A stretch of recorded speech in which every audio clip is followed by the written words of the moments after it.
ஏன் நில்லுங்க, சாட்சி சொல்ல வந்திருக்கிறீங்க.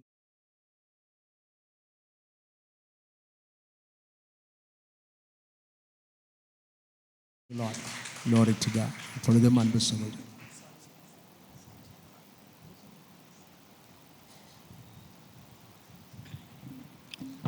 Praise the Lord. எல்லாருக்கும் ஸ்தோத்திரம். இந்த நாளில் கூட உங்களை மத்தியில் அன்பான சகோதரி சாட்சி சொல்ல வந்திருக்காங்க. அவங்க சொல்லுவாங்க சாட்சி. எனவே நம்ம அவங்கள கரங்களை தட்டி நம்ம வரவேற்கலாம். கர்த்தர் உங்களோட வாழ்க்கையிலே செய்த நன்மையான காரியங்கள் நம்ம மத்தியில் சாட்சியாக பகிர்ந்து கொள்வார்கள். ஏன்னா நாங்கள் 2 பேர் அழைப்பு கொடுத்துருந்தோம். என்னோட தம்பி வந்து பாக்ஸர், அவர் நேஷ்னல் அளவுக்கு அவரை வின் பண்ணியிருக்கிறாரு. அவரை நேற்று நீங்கள் போயிட்டு வரும்போது ஒரு சின்ன விபத்து அவருக்கு ஆயிட்டுருக்கு. இல்லைன்னா அவர் இன்றைக்கி உங்கள் மத்தியில் வந்திருப்பார். ஆனாலும் இன்னொரு சகோதரி மத்தியில் வந்திருக்காங்க. நம்ம அவங்களை கரங்களை தட்டி இங்கே வர சொல்லலாம். மற்ற அவங்க சாட்சிகள் பகிர்ந்து கொள்வார்கள்.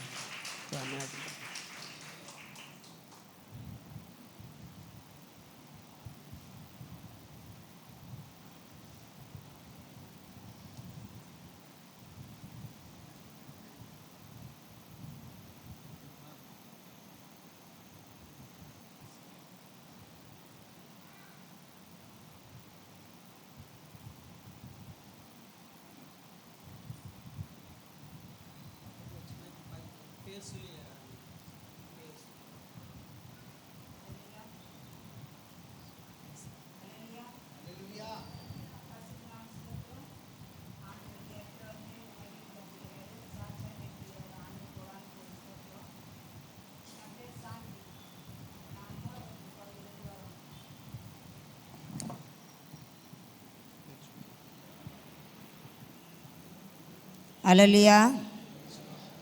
ஆண்டவருடைய கிருபை மகிமைப்பட்டும். ஆண்டவர் என்னை சாட்சியாக நிறுத்துகிறார். கோடான கோடி நன்றி.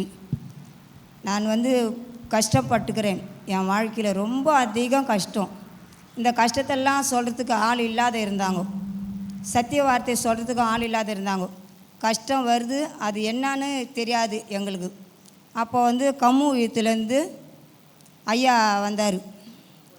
ஆர்என் பாஸ்டர் ஐயா வந்தார். பாத்திமா மேரியம்மா வந்தாங்க. அவங்க வரும்போதுன்னா அவர் பேக்கை மாட்டிக்கின்னு அந்த அம்மாவும் தெருக்குள்ளே வராங்க. ஒரு வீட்டுக்கு நாங்கள் ஜெபம் பண்ண போகிறோமான்னாங்க. சரி, ஒரு வீடு வேணான்றாங்க, ஒரு வீடு வாங்க ஐயா ஜெபம் பண்ணுங்க ஐயான்றாங்க. அப்படியே ஒரு வீட்டுக்காக ஜெபம் பண்ணின்னு வந்தாங்க. வந்துட்டு ஆத்துமாங்களுக்கு கொஞ்சம் அவங்களுக்கு அன்பு காட்டினாங்க. அன்பு காட்டிருந்தா அவங்களுக்கு என்ன ஆயிடுச்சு, நம்மளை யாரும் நம்மளை விரட்டலை, நம்மளை ஜெபம் பண்ண இவங்க அன்றைக்கி கூப்பிட்றாங்கன்ட்டு அவங்களுக்கு அன்பு அதிகமாகிடுச்சு. சரி அப்படின்னு என்ன பண்ணாங்க, வேறு எங்கேயுமே ஜெபம் பண்ண இடம் இல்லை. தெருக்குள்ளே ஒரு தெரு வந்தாங்க. முதல் வந்துட்டு ரோட்டு மேலே உக்காஞ்சாங்க. ஆத்துமாவெல்லாம் ஏம்மா வீட்டுக்கு போயிட்டு நீங்கள் வாங்க நம்ம ரோட்டு மேலே உக்காஞ்சி ஜெபம் பண்ணலாம் அப்படின்னாங்க. அப்படியே சில ஆத்துமால் வரோம், சில ஆத்துமால் வராது. அப்படியே ஒரு வீட்டு வாட்சியில் உக்காஞ்சி சில நேரம் ஜெபம் பண்ணியிருந்தோம். அவங்க இது மட்டும் ஊழியம் பண்ணி அந்த தெரு லட்சியப்பட்டு 15 வருஷம் ஆகுது. 15 வருஷத்துக்கும் எங்கள் கூடயே இருந்து அந்த இடத்துல ஊழியத்தை பண்ணாங்க. தெருக்குள்ளே உக்காஞ்சி ஜெபம் பண்ணுவாங்க. மழை அடிக்கும், போய் இறவனம் ஓரமாக நாங்கள் நிற்போம். திரும்ப மழை நின்று தான் உக்காஞ்சி ஜெபம் பண்ணுவோம். அந்த வீட்டு வாட்சிப்பில் உக்காஞ்சி ஜெபம் பண்ணி அவங்க அந்த வீட்டில் குட்டி சேராக இருந்தது. அந்த வீடு தரை கட்டியிருப்பாங்க. எதில் புடவையில் தரை கட்டியிருப்பாங்க. தரை கட்டி வச்சு அந்த வீட்டு வாட்சிப்பில் ஜெபம் பண்ண பாரு அந்த வீடு கட்டப்பட்டது ஆயிடுச்சு. எதனாலன்னா அவங்க 10 ரூபா செலவு பண்ணலாம் அந்த வீட்டுக்காக. கவர்மெண்ட்டு கட்டி கொடுத்துட்டாங்க அந்த வீடு. அதே முன்னூறு வீட்டு வாட்சிப்பில்லை. ஏன்னா இடம் இல்லாததுனால உக்காஞ்சி அந்தந்த வீட்டு வாட்சிப்பில் ஜெபம் பண்ண வேண்டியது வருது. அந்த வீட்டு வாட்சிப்பில் உக்காஞ்சி ஜெபம் பண்ணாங்க. அந்த வீடு மெத்த வீடாக கட்டப்பட்டது ஆயிடுச்சு. அங்கேயும் இதேமாரி அநேக பேர் மழை வரும், காற்றடிக்கும், வெயில் வரும், கொசுங்க கடிக்கும். அப்படியே ஜெபம் பண்ணிக்கினே என்ன பண்ணார், பாஸ்டர் பார்த்தார். இதேமாரி நம்ம கஷ்டத்தை எப்படி ஆத்துமாங்கள் வரும்போது இந்த ஆத்துமாங்களுக்கு நம்மளுக்கு அடைக்கலை இல்லாத இப்படி இருந்தால் எப்படி அப்படின்ட்டு என்ன பண்ணார், ஒரு இடத்த பார்த்தாரு. அந்த இடமா ரயில் கட்டு ஓரம், அந்த மெயின் ரோடு பாழஞ்ச வீடு, அது யாருமே கட்டப்படாது அப்படியே இருந்துச்சு. அப்போ அந்த வீட்டுக்காரமாட்ட போய் கேட்டார், அம்மா இந்த வீட்டை சீர் பண்ணி கொடுப்பீங்களா எங்களுக்கு அப்படின்னு. ஐயா நாங்கள் பார்க்குறோம், ரொம்ப செலவு இருக்க மேலே பரவாயில்லம்மா, இது இருந்தாலும் பரவாயில்ல, இது சீர் பண்ணி வெளியில் ரோட்டு மேலே இருக்கிற ஆத்மாவில் இட்டுன்னு வந்து உட்கார வச்சு நான் சத்தியத்தை சொல்லணுமா அப்படின்னாரு. சரி, அந்த இடத்த சீர் பண்ணி என்ன பண்ணார், எங்களெல்லாம் இட்டுன்னு போய் அதில் ஒரு அடக்கலமாக வச்சு அவருடைய சத்தியத்தை சொல்லி ஜனங்க வந்து லட்சிக்கப்படுறதுக்கு ஆரம்பித்தாங்க. அந்த தெருவில் வந்து சரியான விற்கிறோம். எல்லாம் இந்த கர்கத்தை தூக்கின்னு போவாங்க, கர்கத்தை தூக்கின்னு போவாங்க, சாமிங்க கும்பிடுவாங்க, சத்தியம்னா என்னான்னு தெரியாத அறிஞ்சிருந்தாங்க. இந்த 10ஆம் தெருவில் வந்து எல்லாம் குடிப்பாங்க, கெஞ்சடிப்பாங்க, அதை என்ன திருடுவாங்க. அது வந்து ரயில் கட்டு ஓரம், அது என்ன வேணாலும் பண்ணுவாங்க. அப்போ அந்த தெருவுக்குள்ளே என்ன பண்ணார், ஜபம் பண்ணி அந்த தெருவை லட்சிக்கப்பட்டுருச்சு. லட்சிக்கப்பட்டு அந்த சந்திலையும் லட்சிக்கப்பட்டாங்க. எல்லாமே இந்த குடிக்காரங்க கெஞ்சாடிக்கிறவங்க எல்லாமே லட்சிக்கப்பட்டாங்க. இந்த 2 தெருவுமா ஒருத்தரோட விற்கிறக்குள்ளே இல்லை, எல்லாம் லட்சிக்கப்பட்டு ஆண்டுக்குள்ளே இருக்கிறாங்க. அந்த தெருவில் வந்து 15 நாள் உற்சகம் வச்சாங்கன்னா 15 நாள் தேர் வரும். அந்த தேர் வரும்போது ஒருத்தரோட தீபாத்தனம் கிடையாது அந்த தெருவில். அப்போ அவங்கள திட்டுவாங்க, வேணாம் அந்த தெருவுக்கு போவாதீங்க, எப்படி போவாங்க. இருந்தாலும் அது வந்து போட்டோம், அது ஒரு எல்லை அதுக்கு அவங்களுக்கு அப்படின்ட்டு வந்து போவாங்க. அது 2 தெருவும் லட்சிக்கப்பட்டுச்சு. லட்சிக்கப்பட்டோம். எங்களுக்கு வந்து எந்த ஒரு பிரச்சனை இல்லாதளுக்கு பாஸ்டர் எங்களுக்கு நல்ல ஜெபம் பண்ணுவார். வேலை இல்லையா, ஒரு வாலிப பிள்ளைங்க வேலை இல்லையா, எங்கன்னா வேலை கண் வந்து வேலை வைப்பார். ஒரு படிக்கிற பிள்ளைங்களுக்கு ஒன்றும் இல்லையா, அதுக்கு புஸ்தகம் எதனா வாங்கி கொடுன்னு கொடுப்பாரு. நோயாளி உடம்பு சரியில்லை, அவங்களுக்கு உதவி பண்ணுவார். இப்போ வீட்டில் கஷ்டமாக இருக்குதா, அவருக்கு கொடுக்குற காணிக்கை அரிசியை வந்து எடுத்துன்னு வந்து கொடுப்பாரு. எங்களுக்காக கொடுத்துக்கிறாரு, நாங்கள் கஷ்டப்பட்டணும், அவருக்கு கொடுத்த காணிக்கை அரிசி எங்களுக்கு கொடுப்பாரு. நான் என்ன பண்ணுவேன், எடுத்துன்னு போய் ஜெபம் பண்ணுவேன். என்ன ஜெபம் பண்ணுவேன், அப்பா மற்றவங்க கொடுத்ததை எனக்கு கொடுத்தாரு, நான் கொடுக்கணும் ஆண்டவரே அவங்களுக்கு அப்படின்னு. அதேமாரி எனக்கு மூட்டை அரிசி ஃப்ரீயாக கொடுத்தாங்க. நான் உடனே ஜெபம் பண்ணி ஆண்டருக்கு காணிக்கை நான் கொடுத்தேன். அதேமாரி அநேகர் பேர் அவர் வந்து நன்மையை சேர்ந்துன்னு வராரு. எந்த ஒரு பிரச்சனைகளும் கிடையாது. ஆண்டவருடைய நல்ல ஆத்மாவுக்கு ரொம்ப அதிகமாக ஆகுது. ஒவ்வொரு தெருவிலும் அது பேக்க மாட்டின்னு இப்போட போவார், அவர் பாட்டுன்னு போவார். போய் எங்கள் ஆத்மா இருக்குது ஜெபம் பண்ணார் வாங்கம்மான்னு. அவர் எவ்வளோ பேர் திட்டினாங்க, அவர் அடித்து தெத்துங்கப்பா, அந்த ஊருக்குள்ளே வந்து எல்லாரும் கெடுத்து விட்டுனுக்கிறாரு, திட்டுங்க அவர் அப்படின்னாங்க. அப்போட அக்கா நீங்கள் விடுங்க அக்கா, யார் என்ன சொன்னாலும் சொல்லிட்டோம், அதை பற்றி ஒன்றும் இல்லை, நம்ம பாட்டுன்னு போகலான்னு. அவங்க திட்டின வீட்டுங்கள்லேயே அந்த அம்மா வந்து வெறியும் புடவை பாவாடை ஜாக்கெட்டாக வராங்க, டீப்பை கையில் பிடிச்சின்னு. ஐயா ஜெபம் பண்ணுங்க ஐயா. ஐயா சொல்கிறாரு, அம்மா உனக்கு ஜெபம் பண்ணால் உன் பையன் திட்டுவாம்மா. ஐயா எனக்கு உயிர் வேணாம் ஐயா, எனக்கு ஜீவனை வேணாம் ஐயா. வீட்டில் இருக்கிறவங்க ஓடிடுறாங்க அந்த பாவாடை ஜாக்கெட்டோட டீப்பை கையில் பிடிச்சிக்கணும். அப்போ நான் சொல்கிறேன், ஐயா ஜெபம் பண்ணுவார். அம்மா உனக்கு ஜெபம் பண்ணால் புள்ள திட்டுவாம்மா, அவர் எங்கள் மேலே அவ்வளோ கோபமாக இருக்கிறாரு. ஐயா எனக்கு உயிர் பயம் ஐயா, உயிர் வேணும் எனக்கு ஜீவனு அப்படின்ட்டு அவர் ஜெபம் பண்ணிட்டு போகிறார். அதேமாரி அந்த 2 தெருவுலேயும் எந்த ஒரு விற்கிறோம் எதுவுமே கிடையாது. அதேமாரி மழை காற்றடிச்சாலும் எங்களுக்கு எந்த உதவியும் கிடையாது. தண்ணியில் உள்ளே உக்காந்துருப்போம். எப்படி ஆகாரம், கட்சிக்காரங்க வருவாங்க, தண்ணிக்கு அந்த மூலிக்கு போகக்கூடாது, ரயில் கட்டு மூலை 10ஆம் தெரு மூலை, அது மூலிக்கெல்லாம் போக முடியாது தண்ணியில் அப்படின்வாங்க. ஆர்என் பாஸ்டர் ஐயா வந்து வீடு வீடுக்கு ரொட்டி கொடுத்துட்டு என்ன செய்யணுமோ சேர்ந்துட்டு அவர் போவார். எங்களுக்கு எல்லாம் பண்ணிவிட்டு அவர் நல்லா செய்கிறாரு. நல்ல ஒரு போதகர், எங்களுக்கு எந்த ஒரு குறைகள் இல்லை. அவருடைய சாட்சி வந்து பெரிதானது. அந்த இடத்துல வந்து ஆத்மாவில் நல்ல அன்போடு நேசிப்பார். இப்போ வந்து யார் என்ன சொன்னாலும் ஒரு கோபம் கிடையாது, சொல்கிறியா சொல்லுமா, அது சிரிச்சிக்கினே அவர் வந்து ஆத்மாவில் வந்து ஒரு அன்பாக நேசித்து அவர் செய்வார். அவருடைய சாட்சிங்கள் இது சொல்கிறேன். எங்கள் சாட்சி என்னன்னா, எங்கள் பையன் வந்து உடம்பு சரியாத ஆகிட்டான். உடம்பு சரியாதாக வந்து எங்களுக்கு வந்து கையில் காசு இல்லை. அப்போ வந்து நான் பிரைவேட் டாக்டர் பாருமா, நான் வந்து போனால் ஹாஸ்பிட்டல் கவர்மெண்ட் ஹாஸ்பிட்டலில் போனால் சாவடிச்சிடுவாங்க, பணிவிட பண்ண மாட்டாங்க, என்னை வந்து பிரைவேட்டில் பாருமா அப்படின்னா. பிரைவேட்டில் பார்க்குறான், எங்கேப்பா காசு இருக்காதுப்பா பிரைவேட்டில் பார்த்தா, எப்படிப்பா பார்க்க சொல்கிறேன் அப்படின்ட்டு நான் சொன்னேன். இல்லைம்மா என்னை சாவடிச்சிடுவாங்க போனேன் அப்படின்னு. சரி என்னால் முடிஞ்ச மட்டும் பிரைவேட்டில் பார்த்தேன். நான் பார்த்துட்டு என்ன பண்ணேன், சரி என்னப்பா அப்படின்னு பிரைவேட்டில் பார்க்கும்போது 24,000 ரூபாய் சீட்டை ஒரு அம்மாக்கிட்ட போட்டு வச்சுக்கிறேன். நான் அந்த அம்மாட்ட நான் என்ன சொல்கிறேன், 24,000 ரூபாய் சீட்டை போட்டுக்கிறேன், ஒரு 5,000 ரூபாய் கூடுமா, வட்டி தான் வச்சுன்னுக்குறாங்க, 5,000 ரூபாய் கூடுமா அப்படின்றேன். தரேன்ட்டு என்ன பண்ணிட்டாங்க, காத்தாலிக்கு தரேன், நாங்கள் நைட்டுக்கிட்டு போய் சேர்க்குறேன். நான் சரி என் மருமகிட்ட சொல்கிறேன், ஏம்மா என்கிட்ட ஒரு 8,000 ரூபாய் இருக்குது, இது பிரைவேட்டு டாக்டராக இருக்கிறாங்க, 5,000 ரூபாய் ஒருத்தர் தரேன், நாங்கள் அதை வாங்கிட்டு வாமா அப்படின்னு. அவங்க என்ன பண்ணிட்டாங்க, இல்லைன்ட்டாங்க. நான் அழுவத்துக்கு ஆரம்பிச்சிட்டேன். நான் என்னப்பா இது பிரைவேட்டு டாக்டர்கிட்ட இட்டுன்னு வந்து சேர்த்துட்டோமே, நம்ம காசு இல்லாத நம்ம இருக்கிறோமே, எப்படி அப்பா ஆண்டவரே நான் என்ன பண்ணுவேன் அப்படின்ட்டு. அப்போ எங்கள் மருமக சொல்லிச்சு, காலில் இருக்கிற கொலுசெல்லாம் கழட்டி தரேன், கூட ஆயிடுத்துன்னு.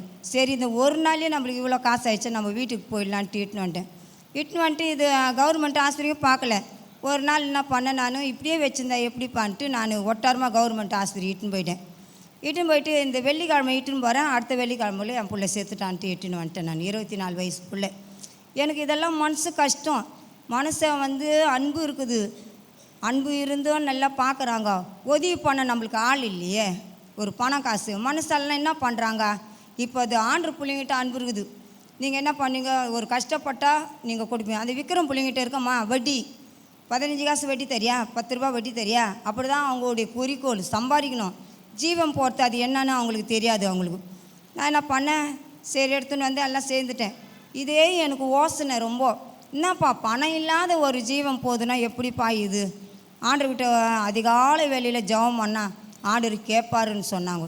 நான் என்ன பண்ணேன், ஒரு நாள் அதிகாலை வேலையில் ஏந்து ஜெபம் பண்ணேன். என்னென்னு ஜெபம் பண்ணுறேம்மா, நான் இல்லாத பாவி, நான் என்னுடைய வாஞ்சப்பார் எப்படி வருது. நான் வந்து என்ன ஜெபம் பண்ணுறேன், ஆண்டவரே காசு இல்லாத பணம் இல்லாத என் பிள்ளைய நான் விட்டுட்டேன்ப்பா. யாராவது உடம்பு சரியாத வந்து என்னை கேட்டால் நான் கொடுக்குற அளவுக்கு என் கையில் ஆசீர்வாதி ஆண்டவரே.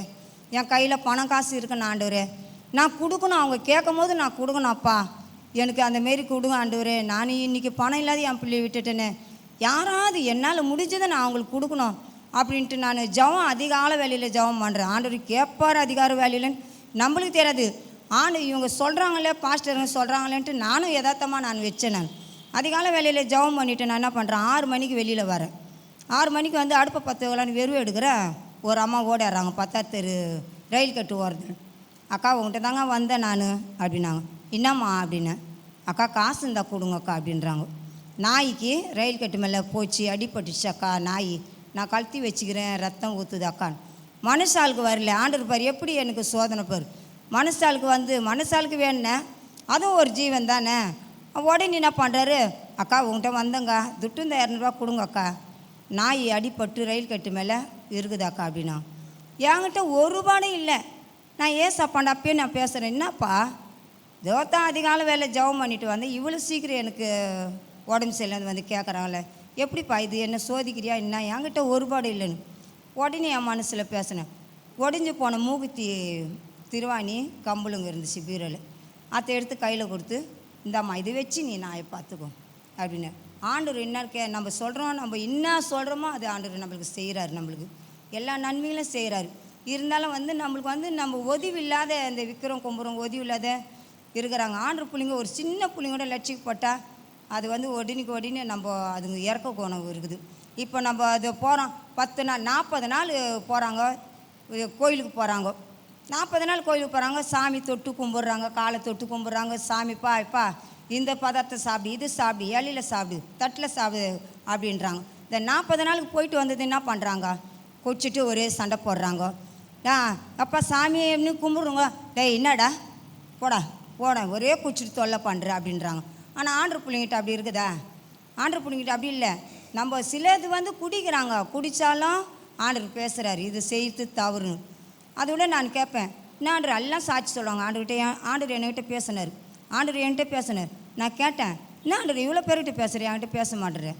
பேசுறதுன்னா நம்ம மனசாட்சி மனசில் பேசுகிறாரு நம்மக்கிட்ட, இது செய்யக்கூடாது, இது தவறு, நம்ம அது உணர்றாரு. எனக்கு தெரியல, எல்லாம் சாட்சி சொல்கிறாங்க. ஆண்டவர் என்கிட்ட பேசினார், ஆண்டவர் என்கிட்ட பேசினார், ஆண்டவர் பேசுகிறார், எல்லார்கிட்ட பேசுகிறேன், என்கிட்ட பேசலை. நான் ஒரு தவறு பண்ணுறேன்னா எனக்கு உணர்த்துறாரு, இது செய்யக்கூடாது, இந்த பாதிக்கு போகக்கூடாது, இது தப்பு நீங்கள் செய்யுது. அப்போ அது உணர்றாரு.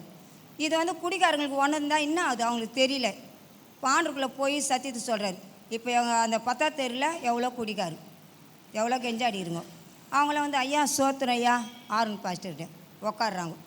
கழுத்தையே சீவி வச்சிட்டாரு அப்பா கழுத்தையே. அவர் இன்றைக்கி சர்ச்சுக்கு வர்றாரு, அவங்க மனைவி சர்ச்சுக்கு வருது. அவரை பார்த்து அழுதுன்னு ஓடுறோம், சர்ச்சுக்கு வந்து உக்காடுறாரு. அன்பு எங்கே இருக்குது, ஆண்டர்கிட்ட இருக்குது. இந்த ரோலை வெளிக்கிறாங்க, அது தேவையா நம்மளுக்கு, வேலு குத்துறாங்க, அது தேவையா இது. இப்போ இதை வந்தோம், எதனா சந்துனா வந்தோம், ஆனால் போகும்போது சந்துன்னு போவோம். என்ன அது ஆண்டருடைய சக்தி. இது நம்ம சந்தனம் அந்த சக்தி என்ன பண்ணுது, படக்கும் போது ஜெபம் பண்ண சொல்லுது, எழுந்துக்கும் போது ஜெபம் பண்ண சொல்லுது, நம்ம நடக்கும் போது சோத்திரம் பண்ண சொல்லுது. எல்லாம் அந்த சத்தியம் நம்மளை காக்குது. இது சமந்துன்னு போன சொல்கிறாரு ஆண்டவர், எத்தையுமே சொல்லாமல் நம்ம இருதயத்தை தான் கேட்குறாரு. நம்ம ஆடைகளை வந்து அழுக்காக இருக்கலாம், நம்ம உள்ள அழுக்காக இருக்கலாம், மேலே அழுக்காக இருக்கலாம். அவர் பார்க்குறது யாரை பார்க்குறாரு? நம்ம உள்ளத்தை தான் பார்க்குறாரு. சரிதா? ஆண்டவர்கிட்ட நான் வந்து ஒரு ஏழ்மையான ஒரு குடும்பம்தான். ஏழ்மையானத்திலே அன்பு இருக்குது, எனக்கு இருற ஒரு குணம் இருக்குது, ஒரு இறக்க குணம் இருக்குது. ஏன்னா அந்த பாடுகளை நான் பட்டுக்கிறேன் நான். அதனால் இந்த சிறு சாட்சி ஆச்சிருவாங்க. ஏசுனா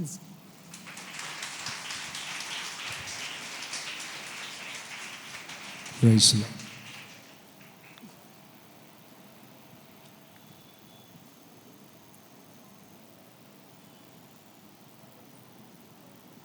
Praise the Lord. Praise the Lord.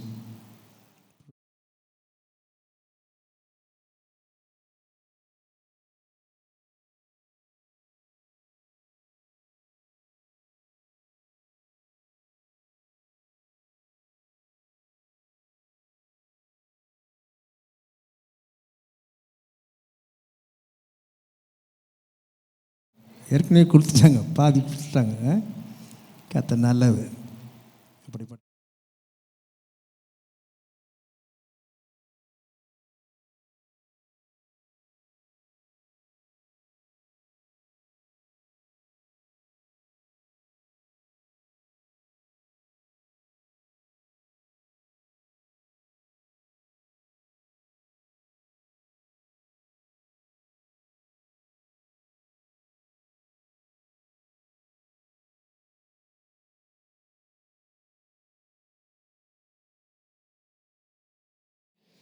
நம்ம உற்சாகமாக சொல்லலாம். ஹல்லேலூயா.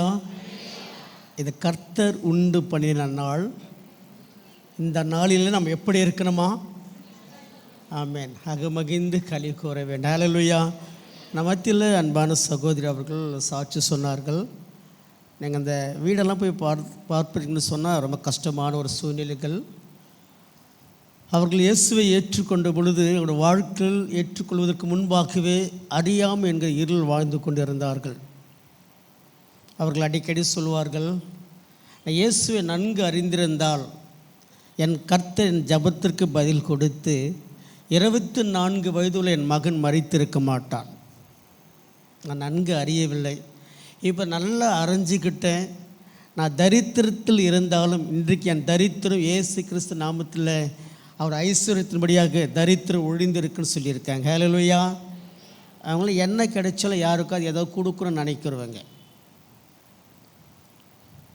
அது நாய் அடிப்பட்டாலும் சரி, மனசு அடிப்பட்டாலும் சரி, எஸ்எப்பா நான் இருந்தால் ஏதாவதுனா செய்யணும், நான் கொடுக்கணும். ஆனால் அவங்க சொல்லுவார்கள், எங்கள் ஊழியர் ஆரோன் ஐயா அவர் சொல்லுவார்கள், அவங்க ஐயா நீங்கள் எனக்கு கொடுக்கறது நான் உங்களுக்கு கொடுத்தா தான் என் ஆசீர்வாதம் சொல்லுவார்களாம்.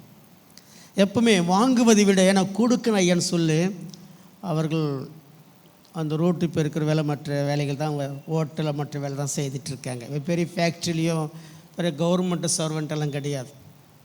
ஒரு சாதாரணமான ஒரு கூலி வேலை செய்துட்ருக்காங்க. அந்த கூலி வேலையில் கிடைக்கிறத கடவுளுக்கு கொடுக்கணும். நான் கஷ்டப்பட்டது போல் மற்றவங்க கஷ்டப்படக்கூடாது. இன்றைக்கு நான் கர்த்தருக்குள் வந்திருக்கிறேன், நான் ஆசீர்வாதமாக இருக்கிறேன்னு சொல்லி கடவுள் சுவிசேஷத்தை சொல்லிக்கிட்டு இருக்காங்க. எனவே அவள் குடும்பத்தை கர்த்தர் ஆசீர்வதிக்க வேண்டும். எனவே தான் அங்கே சொல்கிற காரியங்கள் அதிகம். இனிமேல் என் கஷ்டத்தை பற்றி சொல்கிறதை விட இந்த சர்ச்சுக்கு முன்னாடி நான் ஏசாவை பற்றி சொல்ல தான் நான் ஆசைப்படுறேன்னு சொன்னாங்க. நான் இப்படியெல்லாம் கஷ்டப்பட்டேன், அதெல்லாம் எனக்கு என் கஷ்டம் ஒழிஞ்சிச்சு ஐயா, நான் மறுபடியும் அந்த கஷ்டத்தை நினைவுக்கூற நான் நினைக்கல சொல்ல. உண்மையாக அந்த குடும்பத்திற்காக நீங்கள் ஜெபித்து கொள்ளுங்கள்.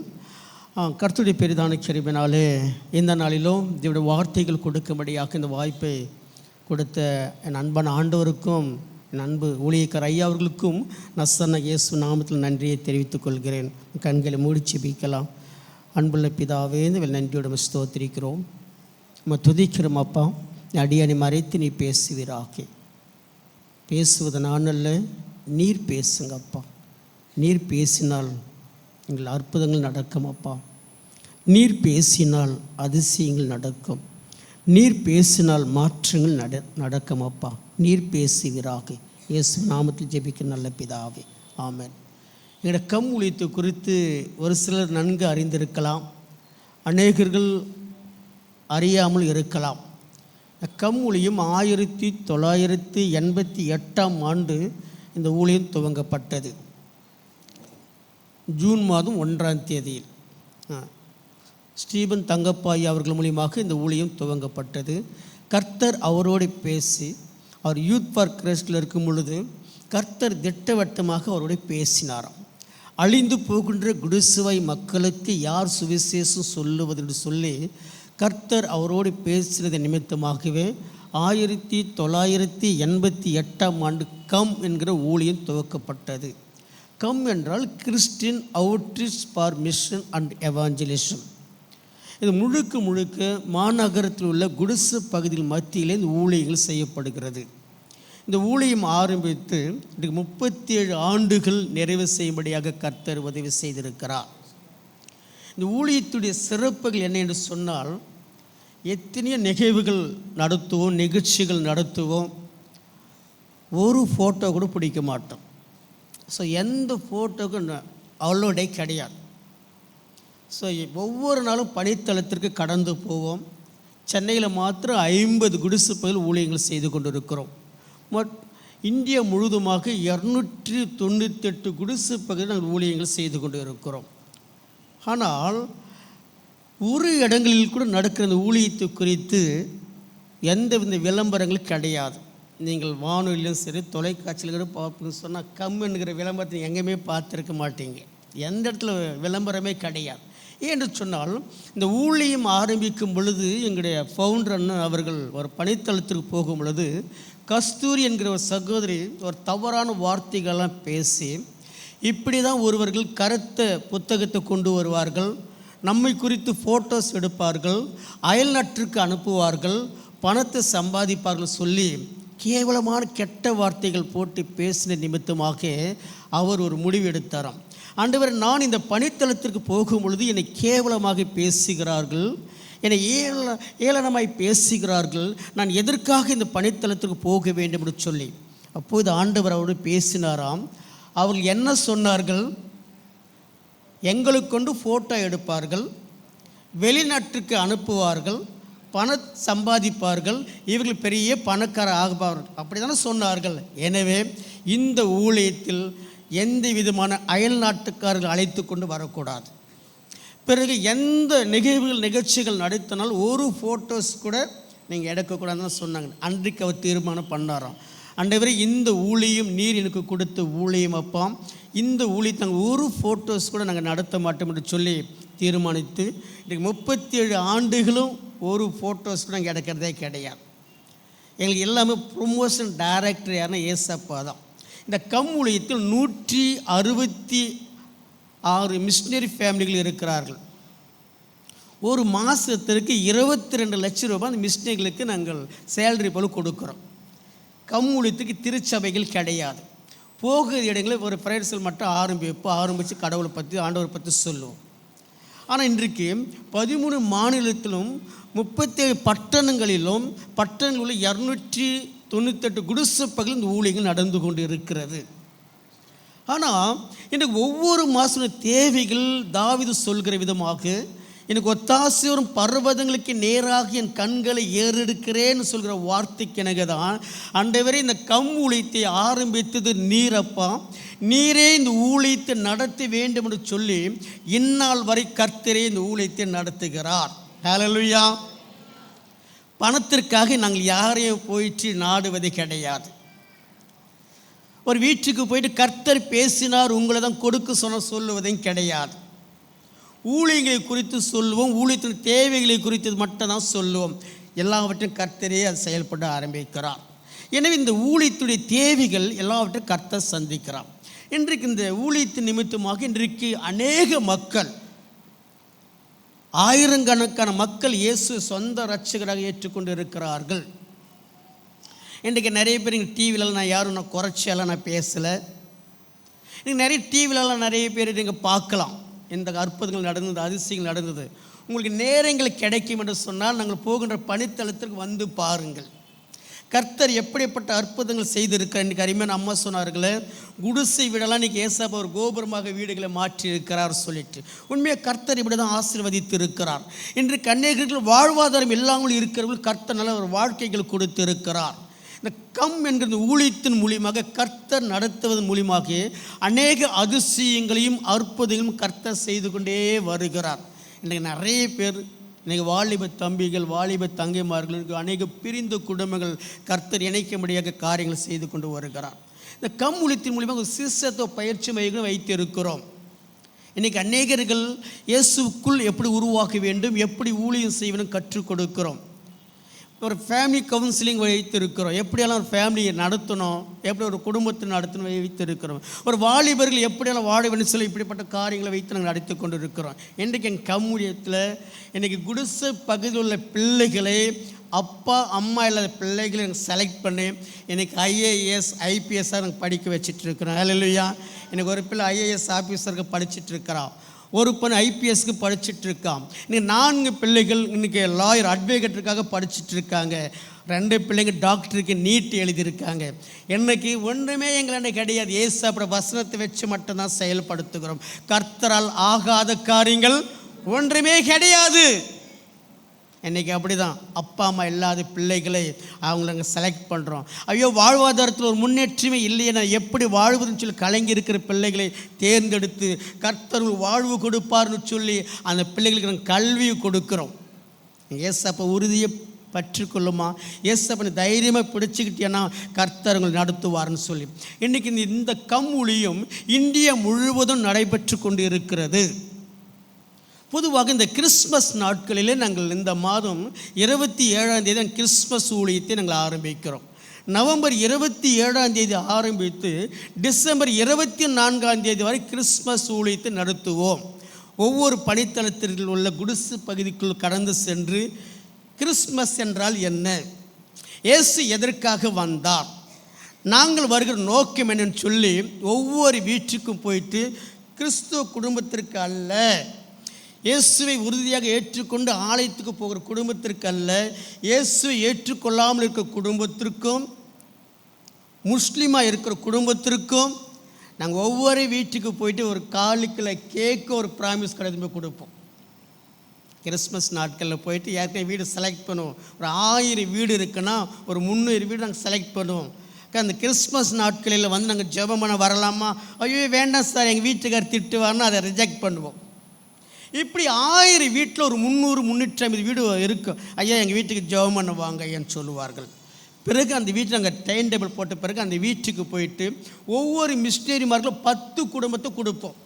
10 குடும்பத்தை கொடுத்து அந்த குடும்ப பேர் டீட்டெயில்ஸும் கொடுத்து அனுப்புவோம். அவர்கள் போயிட்டு ஒரு 1/4 கிலோ கேக்கு, கொஞ்சம் கேக்கில் கொஞ்சம் நல்ல வாசனை கொஞ்சம் அதிகமாக கொஞ்சம் போட சொல்லுவோம், கொஞ்சம் வாசனை நல்லா இருக்குன்னு சொல்லிட்டு அந்த வீட்டுக்கு போயிட்டு ஒரு 1/4 கிலோ கேக்கு ஒரு ப்ராமிஸ் கார்டு கொடுத்து கிறிஸ்மஸ்னா என்னன்னு சொல்லி, ஏசுனா யாருன்னு சொல்லி, வருகை 2026ஆம் ஆண்டு கர்த்தர் இப்படி ஆசீர்வதிக்க போகிறான்னு சொல்லி அவங்களுக்கு கேக்கு கொடுத்து ஒரு வசனத்தை கொடுத்து ஜெபம் பண்ணிட்டு வரோம். அந்த கேக்கு சொம்பெல்லாம் கொடுக்க மாட்டோம்.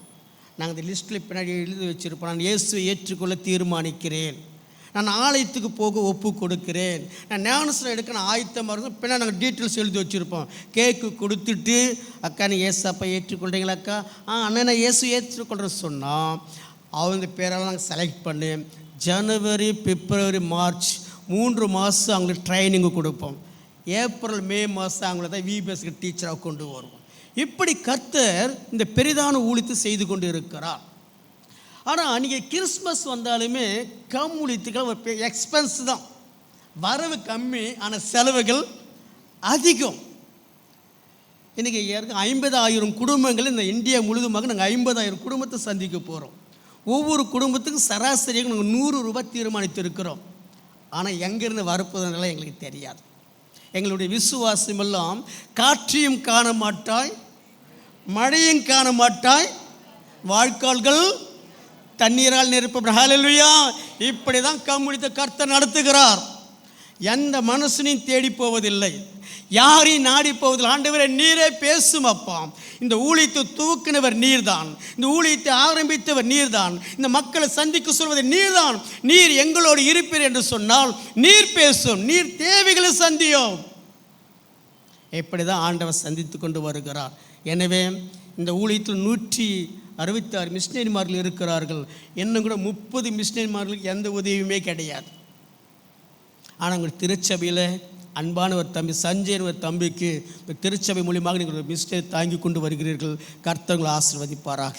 அருமையான ஐயா அவர்களும் தனிப்பட்ட முறையில் என்ன செய்கிறார்கள், சில நேரங்கள் உதவிகளும் எங்களுக்கு செய்து கொண்டு வருகிறார்கள். எனவே இந்த நாளில் கூட கம்முழித்து குறித்து சொல்லும்படியாகவும் கர்த்தருடைய வார்த்தைகள் பகிர்ந்து கொள்ளும்படியாகவும் நீங்களும் உதாரணத்தை கொடுக்கும்படியாக கர்த்தர் மத்தியில் உங்கள் அன்பான ஊழியரையை பேசுவதற்காக நாங்கள் நன்றி செலுத்துகிறோம். கர்த்தர் உங்கள் யாவரையும் ஆசீர்வதிப்பாராக. விசேஷமாக இந்த கம்முழித்திற்காக நீங்கள் ஜெபித்து கொள்ளுங்கள்.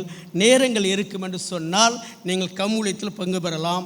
உங்களுடைய எல்லா இப்போ எங்களுக்கு இந்த ஃபோல்டர்ஸ் எல்லாம் கொடுத்துருப்பாங்க, அது உங்கள் ஃபோன் நம்பர் நீங்கள் அனுப்புனீங்கன்னா எங்கள் கம்முழித்தில் 27ஆம் தேதியிலிருந்து 24ஆம் தேதி எங்கெங்கே ப்ரோக்ராம்ஸ் நடக்கப்போலாம் அந்த டீட்டெயில்ஸ் எல்லாமே ஓடிந்துட்டுருக்கோம். ஸோ உங்கள் டைம் போனால் நீங்கள் வந்து கலந்துக்கலாம். 5 மணிக்கு ஆரம்பிச்சு நாங்கள் 11 மணிக்கு முடிப்போம். நீங்கள் வந்து 5 மணிக்கு வந்துட்டு நீங்கள் 5:30 மணிக்கு கூட போயிடலாம். வந்து ஜெபம் கொஞ்சம் நேரம் நீங்கள் வந்து உங்கள் கையில் ஒரு கால்களை கேட்கும் ஒரு வசனத்தை கொடுப்போம். இதுக்கு முன்னாடி நாங்கள் அடியை வாங்கி திட்டு வாங்கி எல்லாத்தையும் வாங்கிட்டோம்.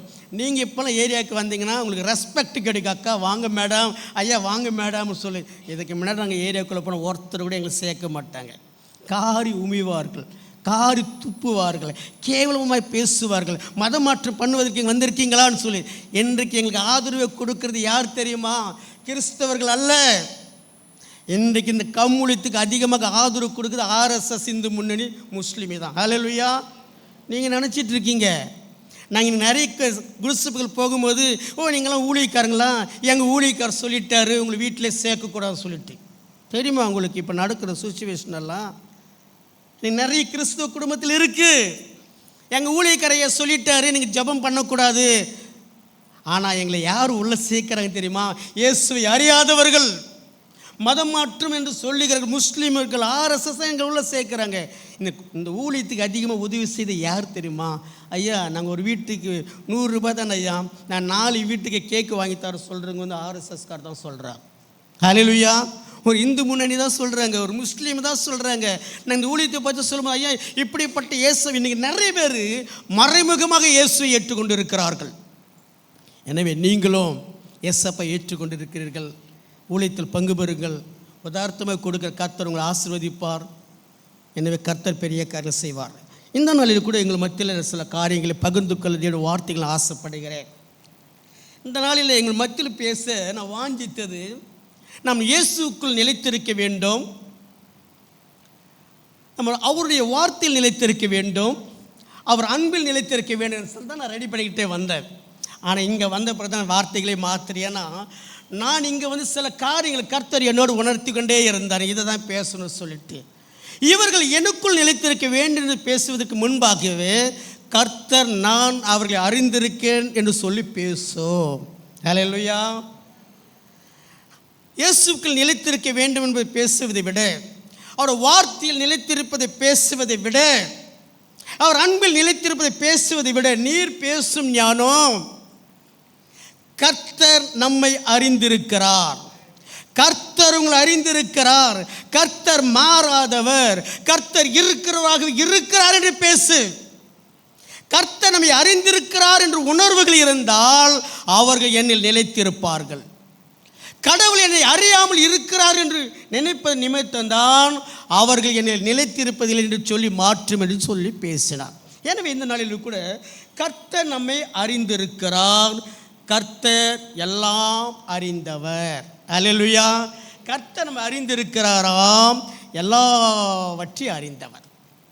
இங்கே வந்திருக்கிறவங்க எல்லாருக்கும் குறித்தும் எல்லாமே அவருக்கு தெரியும். A to Z எல்லாம் தெரியும். கடந்த 5 நாட்கள் நீங்கள் எங்கே போனீங்க, நீங்கள் எங்கே வந்தீங்க, நீங்கள் என்ன செய்துங்க, என்ன பேசுவீங்க, எல்லாவற்றையும் அவர் அறிந்திருக்கிறார். இங்கே நிறைய பேர் சொல்கிறாங்க, என்னை யாருமே அறிந்து கொள்ளவில்லை, என்னை யாருமே புரிந்து கொள்ளவில்லை, நான் ஒரு தனித்து நிற்கிறேன், ஒரு தனிமையாக இருக்கிறேன், யார் எனக்கு உதவி செய்வது, யார் என்னை அறியவில்லை.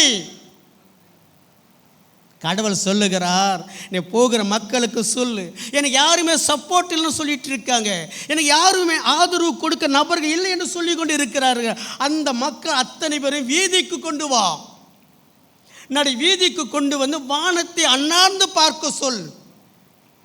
அண்ணாந்து பார்க்க சொல். வானத்து ஒரு சின்ன வீடு கட்டினாலும், சின்ன ஒரு குடிசை போட்டாலும், ஒரு குடிசை போட்டால் கூட தாங்குவதற்கு 4 தூண்கள் வேண்டும். இன்னைக்கு திருச்சபை எடுத்தீங்க, இந்த திருச்சபை தாங்குவதற்கு எத்தனை தூண்கள் இருக்கிறது பாருங்க. ஒரு அப்பார்ட்மெண்ட் கட்டுறதுக்கு எத்தனை தூண்கள் போடுகிறார் பாருங்க. ஆனால் வானத்தை நோக்கி பார்க்க சொல். இந்த வானம் அனாந்தரத்தில் நிற்க வைத்திருக்கிறேன். இந்த வானத்துக்கு ஏதாவது ஒரு சப்போர்ட் இருக்கா போய் பார்க்க சொல்லுங்க. எவ்வளோ பெரிய வானம் இருக்கிறது. அந்தரத்தில் தொங்கிக் கொண்டிருக்க வானத்தை தாங்கும்படியாக ஏதாவது ஒரு சப்போர்ட் இருக்கா பார்க்க சொல்லு. அந்த வானத்துக்கே நான் சப்போர்ட் கொடுக்கிறேன் நான், அந்த வானத்துக்கே ஆதரவு கொடுக்கிறேன் நான், அந்த வானத்தை தாங்குகிறேன் நான், அந்த வானத்தை நான் அறிந்திருக்கிறேன் நான், உங்களையே நான் அறிந்திருக்க நான் உனக்கு சப்போர்ட்டாக இருப்பேன்னு சொல்கிறார். நான் உங்களை தாங்க வேணும்னு சொல்கிறேன். எனவே எனக்கு யாருமே இல்லை, எனக்கு ஆதரவு கொடுக்க யாருமே இல்லை, யாரும் என்னை அறிந்து கொள்ளவில்லை. கர்த்தர் சொல்லுகிறார், நான் உன்னை அறிந்திருக்கிறேன். நீங்கள் நானும் தாயின் வயிற்றில் உருவாகும் பொழுது என் மகனே மகள் என்று பேர் சொல்லி அழைத்தார். வாசிக்கலாம் ஆதியாகமம் 3ஆம் அதிகாரம், நம்ம 9வது வசனத்தை வாசிக்கலாம். ஆதியாகமம் 3ஆம் அதிகாரம் 9வது வசனம் ஒருவர் வாசிக்கலாம்.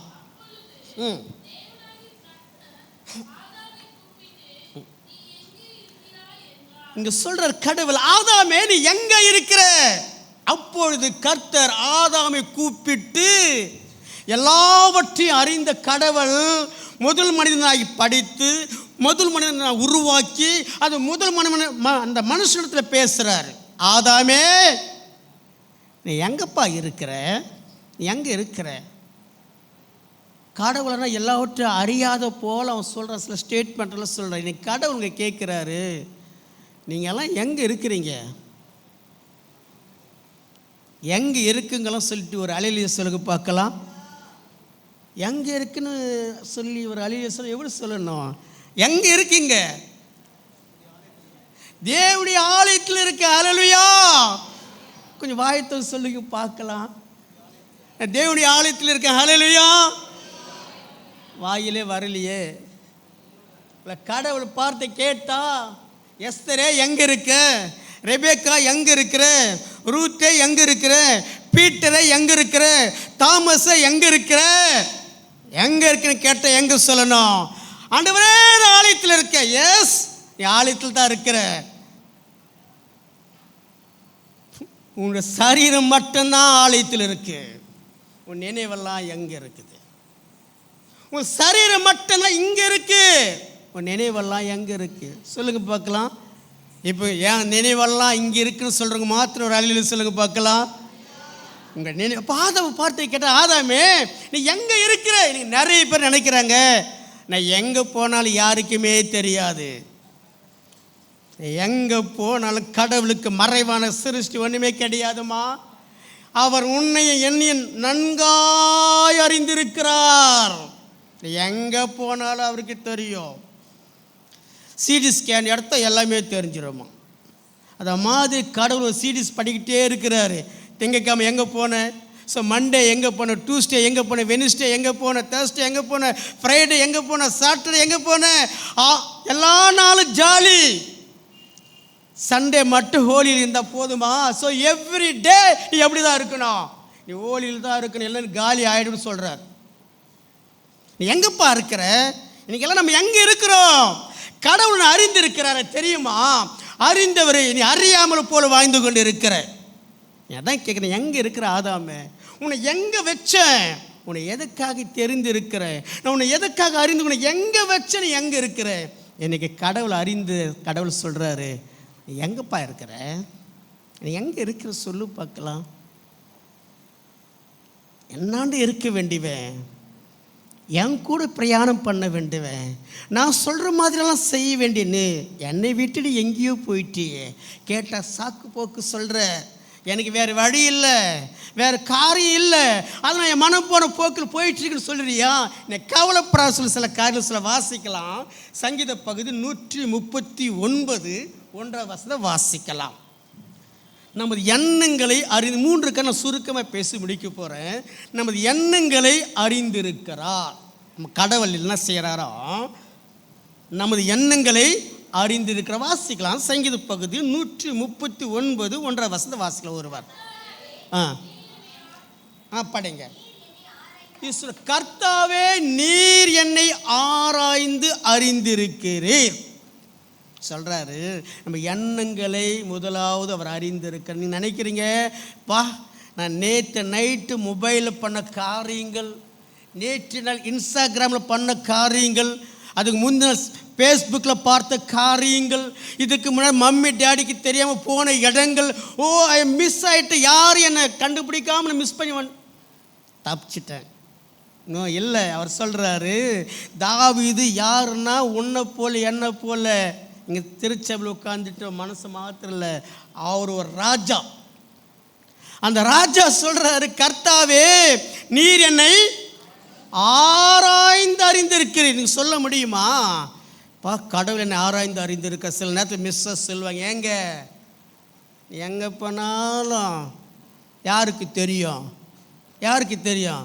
மிஸ்ஸஸ் கணவரை பார்த்து சொல்ல, ஏன்னா மிஸ் பண்ண முடியாதுங்க. அதனால தாங்க மிஸ்ஸஸ்ஸு ஒரு காரியத்துக்கு கூட மறைக்கனால முடியாது. மிஸ் பண்ண கூட எனக்கு தெரிஞ்சிடும். ஏன்னா யார் ஐ மிஸ்ஸஸ் புரியுது, மிஸ் பண்ணிட்டு வந்தியா, மிஸ் நீ பண்ண யாருன்னு தெரியும் நினைக்கிறியா? எனக்கு எல்லாம் தெரியும். ஆனாலும் என் பிள்ளைங்களுக்காக தான் குடும்பம் நடத்திட்டு இருக்கிறேன். இல்லைன்னு வச்சுக்கோ, எப்போ கடாச்சிட்டு போயிட்டுருப்பேன், விட்டுட்டு போயிட்டுருப்பேன். நானாக இருக்க தொட்டு தான் கல்யாணம் பண்ணிக்கிட்டேன். இல்லை ஒரு மூஞ்சி கூட யாரும் கல்யாணம் பண்ணியிருக்காது.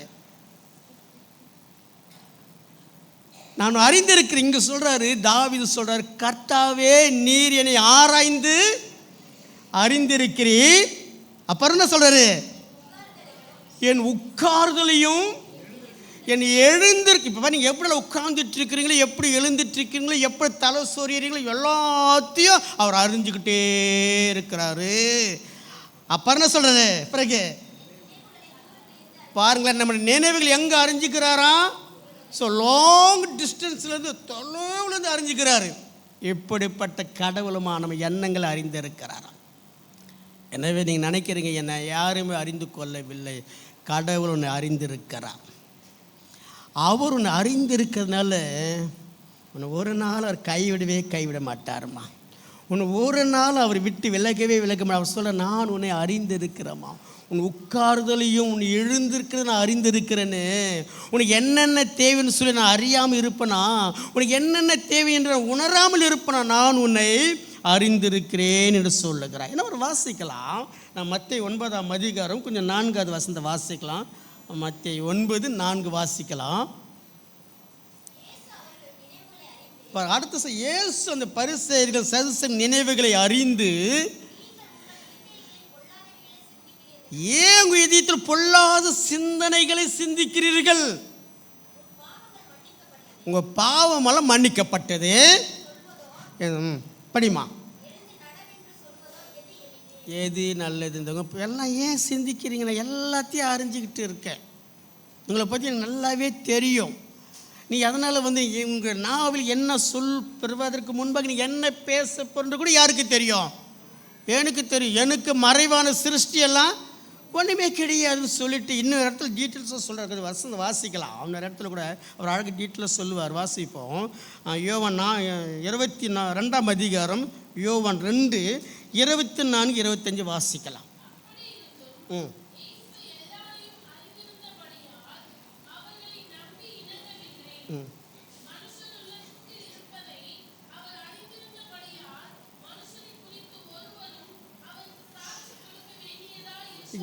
இங்கே என்ன சொல்கிறேன்னா, எல்லா மனுஷனை குறித்தும் மனுஷியை குறித்து அவருக்கு தெளிவாக தெரியும். ஏசாப்பாண்ட போயிட்டு, ஐயா இந்த மனுஷிக்கு 10 லட்சம் கடன் இருக்குது, இந்த ஐயாவுக்கு 10 கோடி சொல்லி சொல்ல தேவையே கிடையாது. மனுஷனுக்குள்ள இருக்க எண்ணங்கள் எல்லா செய்கைகளும் நான் அறிந்திருக்கிறேன்.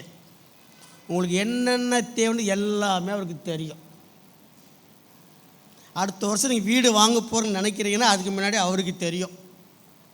அடுத்த வருஷம் 2026 ஒரு கார் வாங்க போகிறீங்க நினைக்கிறேன், அதுக்கு முன்னாடி அவருக்கு தெரியும். ஐயா இதை போல் ஐயா இது போல் இவர் ஒரு கார் வாங்க போகிறார், நீங்கள் ஐயான்னு சொன்னால் ஐயா சொல்லுவார், ஏசப்பா ஏற்கனவே ஏசப்பா எனக்கு சொல்லிட்டார். ஐயா சொல்லுவார், கார் வாங்க போகிறீங்களா ஐயா? ஜோமன், ஆமாம்மா ஏற்கனவே நீங்கள் காரு வாங்க போகிறீங்க, அந்த காருக்காக ப்ளஸ் பண்ண சொல்லி சொல்லிட்டாருமா, அதனால தான் உபவாசம் ஜோம் பண்ணியிருக்கேன். எப்படி எனக்கு தெரியும்? வீட்டுக்கார் தெரியாமல் சொல்லிட்டாரா? அதெல்லாம் ஒன்றும் கிடையாதும்மா. கர்த்தருக்கு பயந்த பிள்ளைகளுக்கு ஒரு ரகசியத்தை வெளிப்படுத்தாமல் இல்லை. நான் கடவுளுக்கு பயந்து இருக்கிறேம்மா, அதனால் நீ வீடு வாங்க பாரு சொல்லிட்டேன். உன் பேக்கில் இப்போ 3 லட்ச ரூபா இருக்கு, யாரும் சொல்லிட்டுது?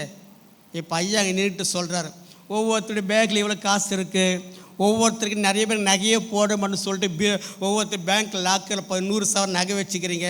இவர் ஒரு பேர் அக்கௌண்ட் கரெக்டாக இப்போ ஐயா சொல்லிட்டாரு வச்சுக்கலாம். இப்போ எப்படி இருக்கும்? எப்படி இருக்குன்னு நீங்கள் நினைக்கிறீங்க? இவன் இந்த ரோட்டில் போகிறாரு, இப்போ ஐயா ஒன்று சொல்கிறார், இப்படியெல்லாம் இருக்குது இப்படியெல்லாம் இருக்குது சொன்னால் கண்டிப்பாகவே எல்லா மக்களும் எங்கே தான் இருப்பாங்க? நீங்கள் அதனால தான் இங்கே வந்துக்கிறீங்க. எனக்கு ஐயா நிறைய காரியங்கள் கடவுள் வெளிப்படுத்துறது மூலிமா தான் நீங்கள் என்ன செய்றீங்க இங்கே வந்து. அப்போது ஒரு மனுஷனை குறித்து நீ எங்களை ஏசப்பன்னு சொல்ல அவசியமே கிடையாது. எல்லாவற்றையும் அவர் அறிந்திருக்கிறாராம். எனவே அவர் எண்ணங்களை அறிந்திருக்கிறார். ரெண்டாவது அவர் சொல்கிறாரு, நமது தேவைகளை அறிந்திருக்கிறாராம். எண்ணத்தை மாத்திரம் அறிந்தில்ல, இரண்டாவது சொல்கிறார், உன் தேவைகளை கடவுள் அறிந்திருக்கிறார். உனக்கு என்ன தேவைன்றது யாருக்கு தெரியும்? அவருக்கு தெரியும். ஹல்லேலூயா. என்ன சொல்கிறார்? என்னை காண்பவரே, தினம் காப்பவரே, என்னை காண்பவரே, தினம் காப்பவர். எல்லாம் சேர்ந்து பாடலாமா? என்னை காண்பவரே,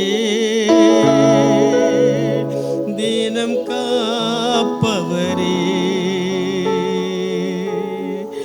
ஆராய்ந்து அறிந்திருக்கின்றே,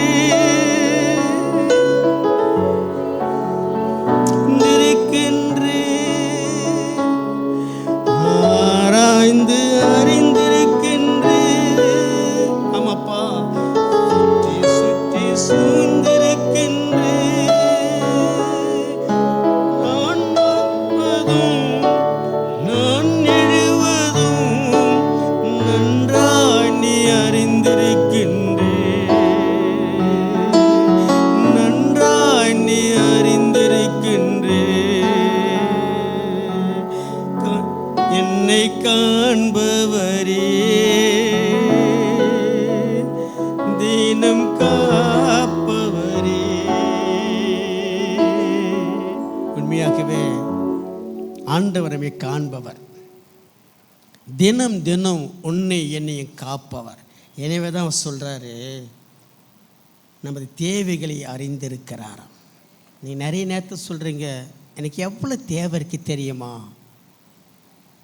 எனக்கு எவ்வளோ நீடு இருக்குது தெரியுமா, யார் சந்திக்கிறது, நான் வேலைக்கு போனால் தானே, நான் உழைச்சா தானே. உண்மை சொல்கிறேன், நீ கடவுளை சமூகத்தில் உட்கார்ந்து அமர்ந்து கடவுளை நோக்கி பாருங்களேன், உன் தேவைகளை கடவுளை சந்திக்க வழிகாட்டுவார். தேவனு சமூகத்தில் வந்து அமர்ந்து, ஆண்டவரே எனக்கு பலன் இல்லைப்பா, எனக்கு அறிவில்லைப்பா, எனக்கு யாருமே இல்லைப்பா, எனக்கு வேலை செய்வதற்கு வேலை கொடுப்பதற்கு எவரும் இல்லைப்பா, நான் என்னப்பா செய்வதுன்னு சொன்னால் என் சமூகத்தில் அமர்ந்து ஜெபித்து பாருங்களேன், உன் தேவைகளை கட்ட சந்திப்பார். எனவே தான் வசனம் வாசிக்கலாம். மத்திய 6ஆம் அதிகாரம் நம்ம 8வது வசனத்தை வாசிக்கலாம். மத்திய 6ஆம் அதிகாரம் நம்ம 8.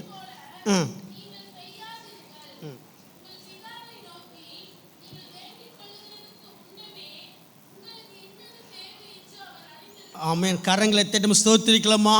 நீங்கள் வேண்டிக் கொள்வதற்கு முன்பே உங்கள் தேவைகள் என்ன என்று அவர் அறிந்திருக்கிறார். நம்ம ஆண்டவர் அப்படிப்பட்டவருமா? உனக்கு என்ன தேவையோ நீ வேண்டிக் கொள்வதற்கு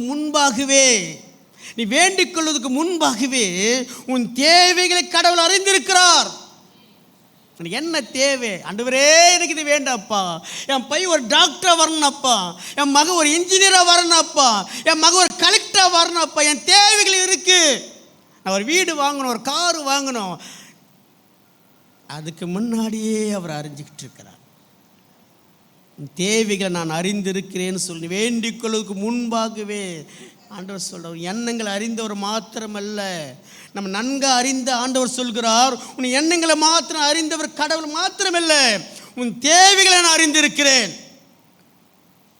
வேறு வசனத்தை கூட வாசிக்கலாம், நல்லா சொல்ல. அந்த வசனம் நாகும் 2ஆம் அதிகாரம் பழைய ஏற்பாட்டில் 12வது வசனத்தை வாசிக்கலாம். நாகும் 2ஆம் அதிகாரம் நம்ம 12வது வசனத்தை வாசிக்கலாம்.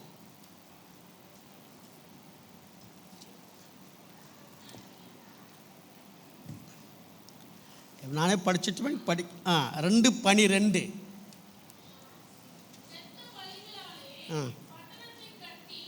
நாங்கள் 2:12. Very good. சிங்கம் படிமா கொஞ்சம். நல்லா கவனிக்கணும். சிங்கம் தன் குட்டிகளுக்கு தேவையானதை பீறி தன் குட்டிகளுக்கும் பெண் சிங்கங்களுக்கு வேண்டியதை என்ன சொல்றாருன்னா, அந்த சிங்கமானது தன் குட்டிகளுக்கும் பெண் சிங்கங்களுக்கும் இறையை கொண்டு வந்து கொடுக்குமா.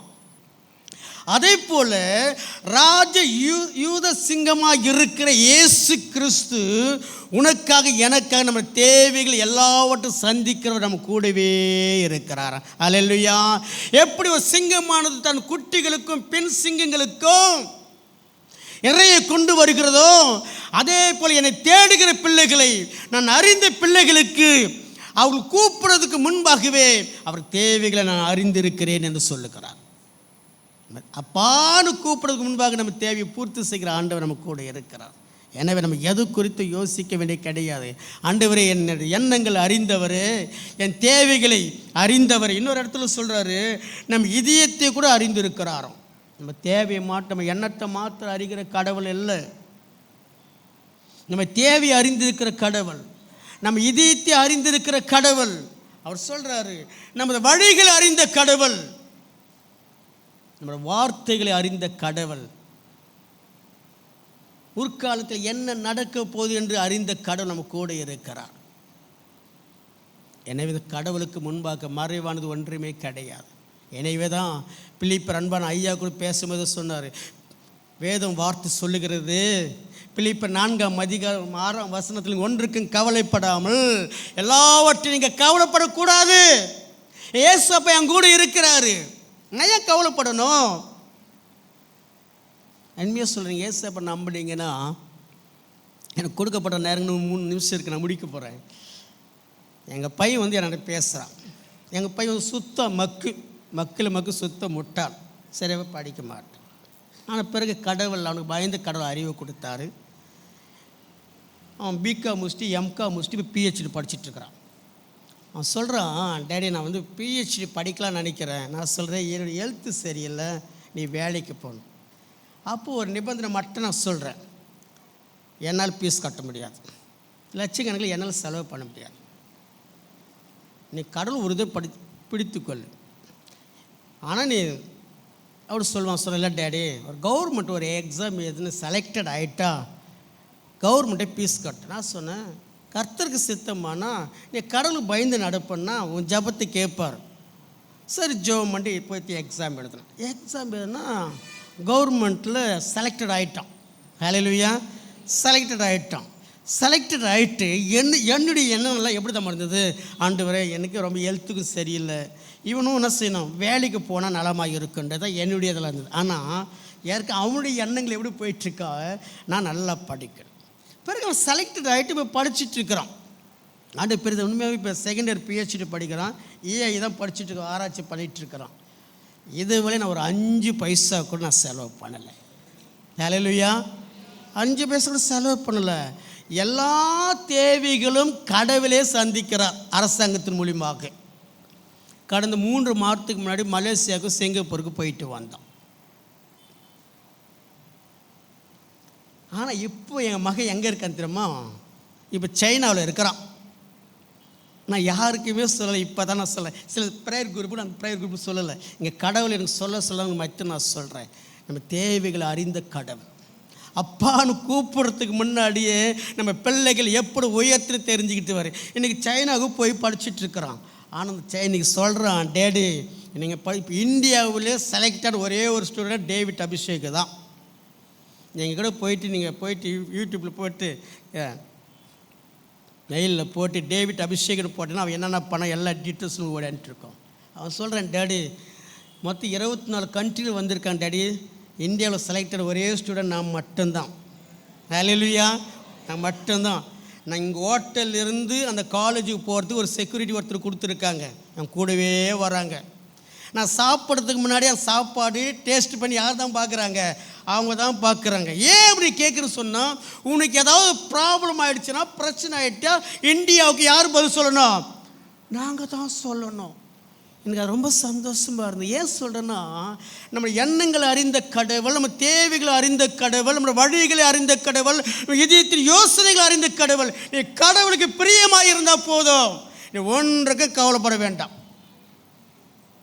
இன்னைக்கு கடவுள் இன்றைக்கி அந்த அளவுக்கு என் மகன் என் மகன் சொல்ல முடியாது. ஏசப்பா பையனை நான் வளர்ப்பு என் அப்பாவுக்கு. ஆனால் ஒரிஜினல் ஃபாதர் யார் தான்? ஏசப்பா. ஏன்னா உன் பிள்ளைகள் கர்த்தரால் வரும். அப்புறம் அவர் பிள்ளை யார் பிள்ளை தான்? அவர் பிள்ளை. அவர் வழக்கு நமக்கு கொடுத்துருக்கிறாரு, நம்ம வளர்த்துட்ருக்கு. ஒரு நாள் வந்து நானும் என் பிள்ளைய உன் எனக்கு கொடுத்துன்னு டாக்டருக்கு படிக்க வச்சு, அவன் டாக்டர் தானே படிக்கணும், அவன் இன்ஜினியருக்கு படிக்க சொல்லி படிக்க வச்சியா, அவன் ஒழுங்காக வளர்த்தியா? உண்மையை சொல்கிறேன். எங்கள் வீட்டில் எங்கள் பிள்ளைங்க சின்ன வயசு குழந்தைங்களா இருக்கும்போது ஒரு வசனத்தை சொன்னால் தான் டீயே கிடைக்கும், ஒரு வசனம் சொன்னால் தான் ஒரு இட்லி கிடைக்கும், ஒரு வசனம் சொன்னால் தான் உனக்கு எல்லாம் கிடைக்கும். வசனம் இல்லை பட்னி இல்லை, மாமி பசி அடிக்குது டேடி, நல்லா கிடையாது. ஒரு வசனத்தை சொல்லிட்டு எதை சாப்பிட்டுப்போம். இந்த கிளி ஜோசியமெல்லாம் பார்க்க போயிருப்பீங்களே, எப்படி ஆனால் பார்க்க போகிறீங்க, தப்பாக எடுப்போது. அந்த கிளிக்கு முன்னாடி எது கொடுப்பாங்க?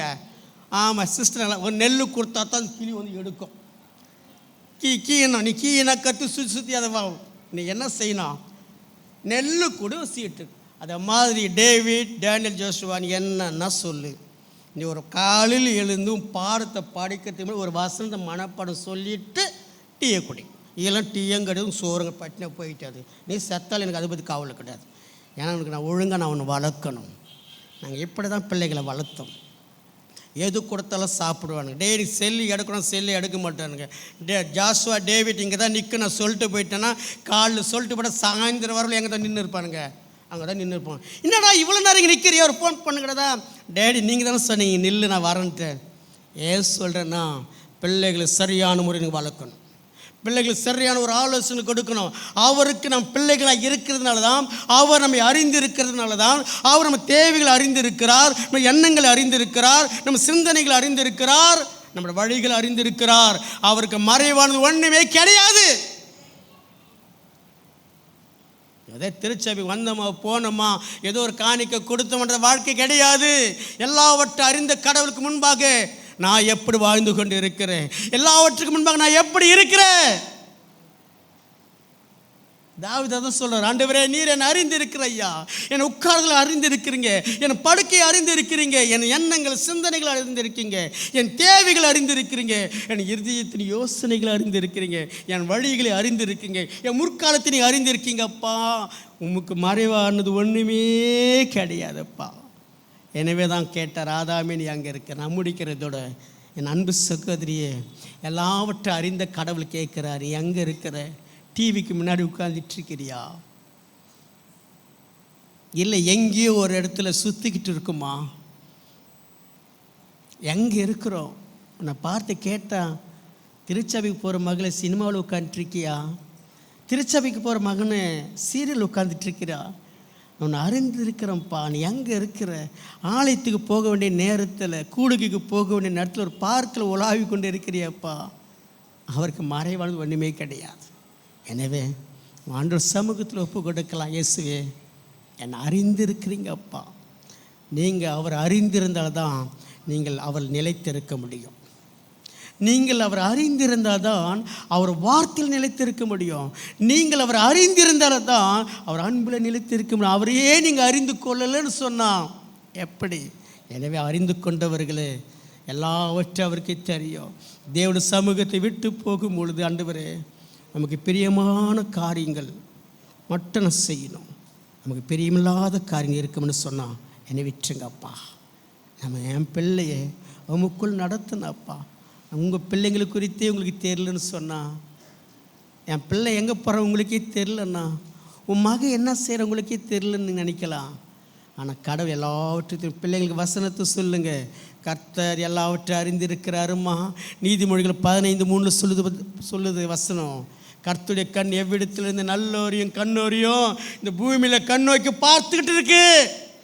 எனவே அவருக்கு முன்பாக நம்ம ஒப்பு கொடுக்கலாம். ஆண்டவரையும் சமூகத்தில் ஒப்பு கொடுக்குற ஐயா, இது சிந்திக்க வேண்டிய காலம், இது செயல்பட வேண்டிய நேரம். இது மௌனமாக இருக்கிற காலங்கள் அல்ல. ஆண்டவர் என்னை அறிந்தவரே, என் தேவைகளை அறிந்தவரே, என் இதயத்தின் யோசனைகளை அறிந்தவரே, என் வழிகளை அறிந்தவரே, முற்காலத்தை அறிந்தவரே, இந்த நாலு சமூகத்தில் ஒப்பு கொடுக்கிறப்பா. இது யோசிக்க வேண்டிய காலம், இது சிந்திக்க வேண்டிய காலம், இந்த மௌனமாக இருக்க வேண்டிய காலங்கள் அல்ல. அல்லேலூயா. மௌனமாயிருக்காதே, நீ மௌனமாயிருக்காதே, இது சிந்திக்கும் காலம், செயல்பட நேரம், மௌனமாயிருக்காதே. இது சிந்திக்கும் காலம், எல்லாம் படம், செயல்பட நேரம், மௌனமாயிருக்காதே,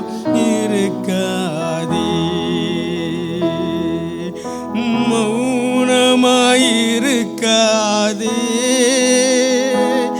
நீ மௌனம் இருக்காதே, இது சிந்திக்கும் காலம், செயல்பட நேரம், மௌனமாயிருக்காதே. இது சிந்திக்கும் காலம், செயல்பட நேரம், மௌனமாயிருக்காதே. ஆமாண்டவரே, இந்த நாளிலே நீர் எங்களோடு பேசினப்பா.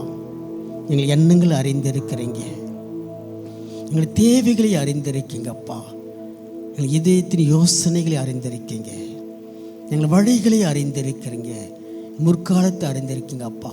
வார்த்தை கேட்டு யாவரும் எல்லாவற்றையும் அறிந்து என் கடவுளுக்கு முன்பாக பரிசுத்தமாக வாழ்வின் சொல்லி ஒப்பு கொடுக்க ஆசீர்வதிப்பாராக. இயேசு நாமத்தில் ஜெபிக்க நல்ல பிதாவே, ஆமென்.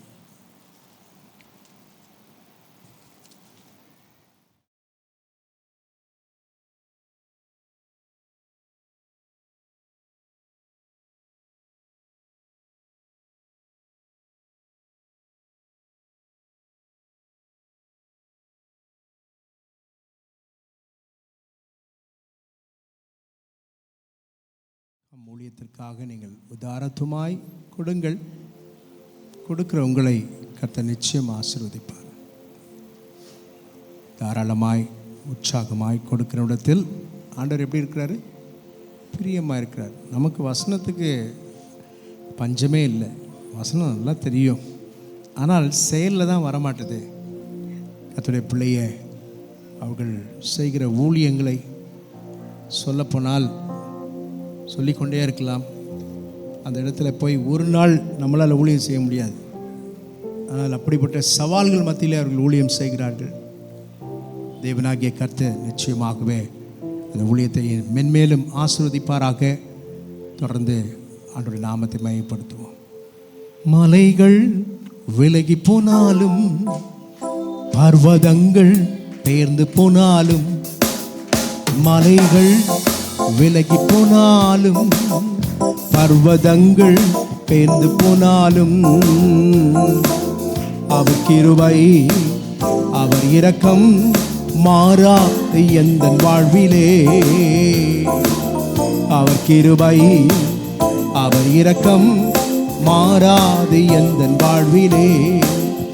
மலைகள் விலகி போனாலும், பர்வதங்கள் பெயர்ந்து போனாலும், மலைகள் விலகி போனாலும், பர்வதங்கள் பெயர்ந்து போனாலும்,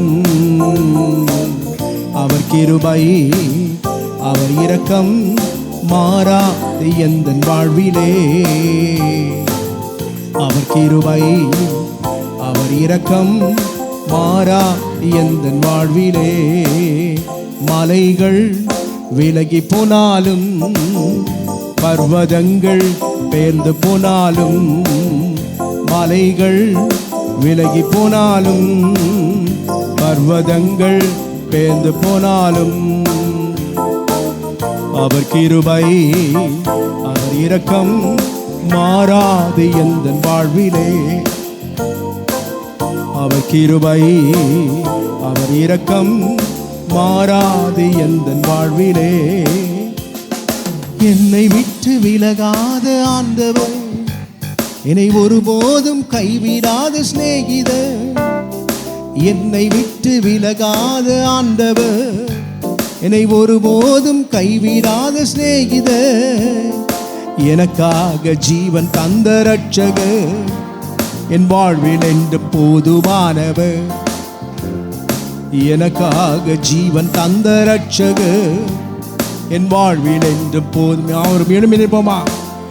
மலைகள் விலகி போனாலும், பர்வதங்கள் பெயர்ந்து போனாலும், மலைகள் விலகி போனாலும், பர்வதங்கள் பெயர்ந்து போனாலும், அவர் கிருபை அவர் இரக்கம் மாறாது எந்தன் வாழ்விலே. அவர் கிருபை அவர் இரக்கம் மாறாது என் வாழ்விலே. அவர் கிருபை அவர் இரக்கம் மாறாது எந்தன் வாழ்விலே. அவர் கிருபை அவர் இரக்கம் மாறாது என் வாழ்விலே.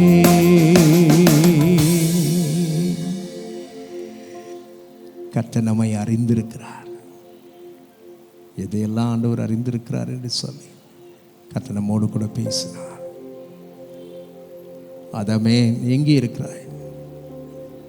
அவன் சொன்னான், ஆண்டவரே நான் ஒளிந்து கொண்டிருக்கிறேன், நான் நிர்வாணியாக இருக்கிறபடி. நான் ஆண்டவர் கேட்டார், உன்னை நிர்வாணின்னு சொன்னது யார்?